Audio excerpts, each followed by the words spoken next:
Hey y'all, welcome back to my channel. So today we're just gonna get right into it. We're gonna talk about circumcision. Should I circumcise my son or should I not circumcise my son? That is the question that has pretty much been the topic of me and Terrence's bedtime talk. Since talking to my midwife, I'm pretty much not gonna circumcise him. And it's also, because he doesn't need it. So a lot of myths about circumcision is, it's better for him hygiene wise because, 9 times out of 10 boys don't keep it clean if they're uncircumcised. And, when they get older, they go to get some, and some girls just do not like uncircumcised penises. And that is also a personal preference. That's pretty much been the number one reason for people getting circumcised is for cleanliness. And most people don't know that uncircumcised boys aren't even supposed to have their skin retracted, at all. So when he's first born, you do not pull the skin back, you do not pull it down. It actually could cause them pain. It's like equivalent to trying to go into a girl's vagina and cleaning it out. Like, you can't do that to them while they're a baby. So it's pretty much the same for boys. Don't retract the skin until it starts to retract itself. So, and those are the things I'm actually learning as time passes about circumcision and not getting him circumcised. You don't have to retract the skin to clean it. So it's pretty much the skin is pretty much fused together, and the only thing that can go in or out is urine, and it's gonna come out. So yeah, you don't have to retract the skin to clean it or anything like that. It cleans itself. Okay? And don't use soap down there, because as soon as you retract the skin and you use soap, you actually have a higher risk of giving your baby infection. So yeah, also a lot of people have been telling me stories about older guys, getting infections and stuff because they're not properly cleaning their parts. And that's also because they're retracting the skin and using soap. It's pretty much like a girl. Women know, supposed to know. You're not supposed to use soap down there. Bath and Body Works, no. Suave, Olay, anything that's scented, soap period. You're not supposed to use it down there on your lady parts. Like, you could clean the front of your pocketbook with some soap if you want to, but do not go inside and try to clean yourself with soap. You can cause yourself a yeast infection or bacterial infection, but that's not what this video is about. So this is about the boys. So yeah, you're never supposed to pull a child's foreskin back to clean under it or for any reason, not even a little, because this is called forced retraction.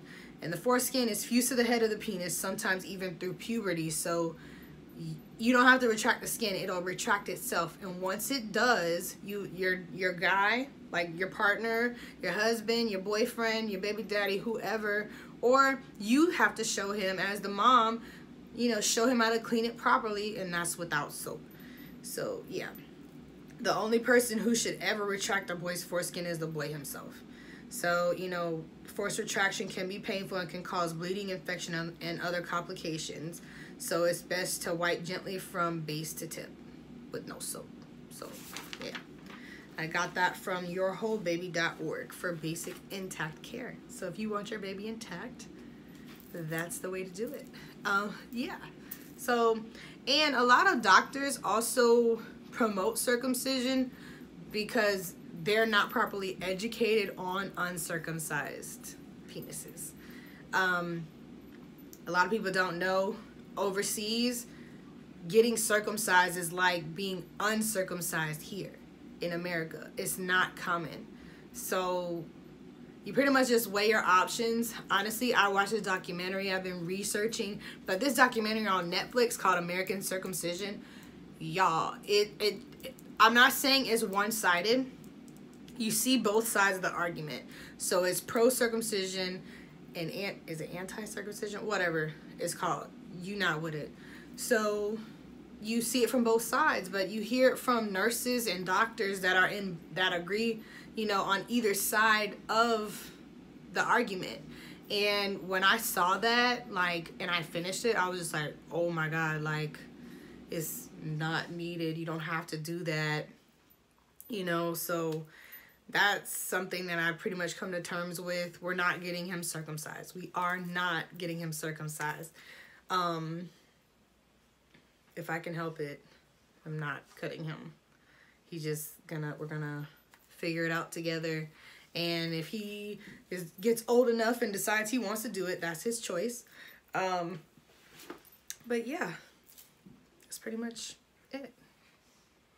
So let me know in the comments down below if you have a son or know someone who has a son and they got them circumcised and what their reasons were, because I'm actually curious to know. I just want to know both sides. I mean, clearly you see what side I am, and I'm not getting my baby circumcised.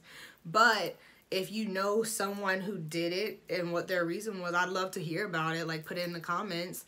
And if you haven't already, go ahead on and hit that subscribe button down below. Become part of the fam. I like talking about babies. You know, it's gonna come along for the ride. I know the next one we're gonna have, I'm gonna do another baby update for the 3rd trimester. And yeah, so if you wanna keep on watching, then just stay tuned and subscribe.